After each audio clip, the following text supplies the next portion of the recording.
Hi everyone, my name is Tom McCluggey. In the lead up to the ACT election, I'm making a series of videos to inform you about what I believe are important issues that impact the local community. My videos will cover housing, health, education, policing and the courts, our justice system, the environment and the electoral system. It is important to note from the outset that I am not running for office, nor am I even eligible to vote in the ACT as I now live in New South Wales. I'm not affiliated with any political party. My only hope is to prompt you to think seriously and consider who and for what you're voting for in October 19, 2024. I particularly urge younger and first-time voters to understand what it is they're voting for. Recently, a friend's daughter told us she intended to vote Green. She wanted her HECS debt to be reduced. This is an example of how people can be misinformed about what comes under the local government remit as opposed to federal government. These local elections are about matters such as public housing, health, policing, education, not federal issues such as our HECS debts and university funding. I also urge the so-called painted on voters to engage with the content of my videos. I'm not going to tell you who or for whom to vote, but after listening to my videos you might find that this year it is indeed time for a change. But first, who am I and why are these elections important to me, even though I live in New South Wales? And importantly, why should you believe anything I have to say over what our politicians are spruiking in their advertising campaigns? At age 36, I migrated to Australia with my family. For 17 years, I lived, worked and raised my family in Canberra, largely unaware of local politics or how the ACT Assembly affected my life. Like many, I voted mechanically for the familiar names without appreciating the significance of my vote or the Hare-Clark voting system. That changed dramatically on May 20, 2022. That morning, my wife and I noticed our son Matthew had not returned from his shift at the Canberra airport. His dinner was still left in the fridge. We left messages not suspecting anything was wrong. Soon, two police officers and Matthew's mother arrived with the devastating news that he'd been killed in a crash on Hindmarsh Drive. A stolen car driven by a drug-affected individual at no less than 177 kilometres an hour was on the wrong side of the road and had caused the accident. Matthew died in the early hours of the next morning in the Canberra hospital with none of his family present. Seeking answers, I contacted politicians, police and community groups. I encountered empathy but also denials from government officials who claimed such incidents were rare and that Canberra remained a safe place. However, I soon heard similar stories from other victims of crime.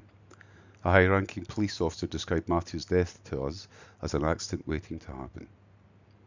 Driven by a desire for justice for Matthew, I've poured hundreds of hours into research.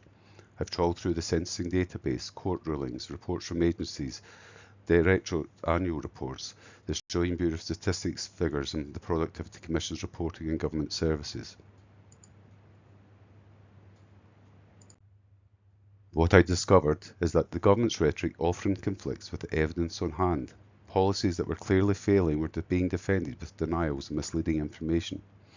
The safety of the community was secondary to maintaining political appearances. My research led me to conclude that Canberra's justice system needed a comprehensive review.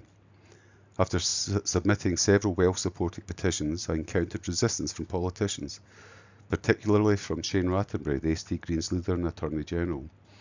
After a brief meeting in July 2022, he dismissed our concerns in a follow-up letter. Later, he attempted to trivialise the criminality involved in Matthew's death, saying that we all did silly things in cars when we were young. I found this deeply insulting. I decided he was no longer worth engaging with.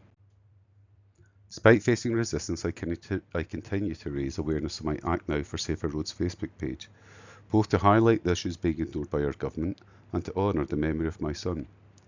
As a data analyst and IT professional of over 30 years, I rely on facts and evidence to guide my conclusions. I believe the ACT government's approach is not based on hard fact or genuine concerns for community safety, but on their own unique political ideology. I presented my findings in various inquiries and emails, but I received inadequate responses or no answers at all from the government. The government has avoided accountability by providing flawed data or claiming that answering my inquiries would be too resource intensive. One of the most egregious examples was Shane Rattenbury's official response to questions on notice about sexual assault reporting. He stated that gathering the data would be too difficult, effectively diminishing the issue. Find the exact quote on the slide. As we approach this election, I ask you to reflect on whether you want another 4 years of the same. Ask yourself, do the current political leaders really represent the best interest of you and your family? As former ANU Vice-Chancellor Brian Schmidt said, a democracy where intention and fact are indistinguishable is paralysing. It allows those in power to make decisions based on sound bites rather than evidence. After 12 years of an ACT Labour and Greens coalition, I believe the government's spending priorities do not reflect the needs or expectations of the community.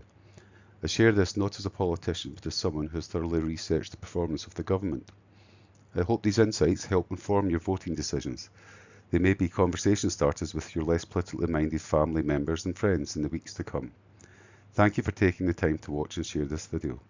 My following videos will cover other failings of the ACT government in regard to housing, health, policing in the courts, education, the environment and all the broken promises. Thank you again.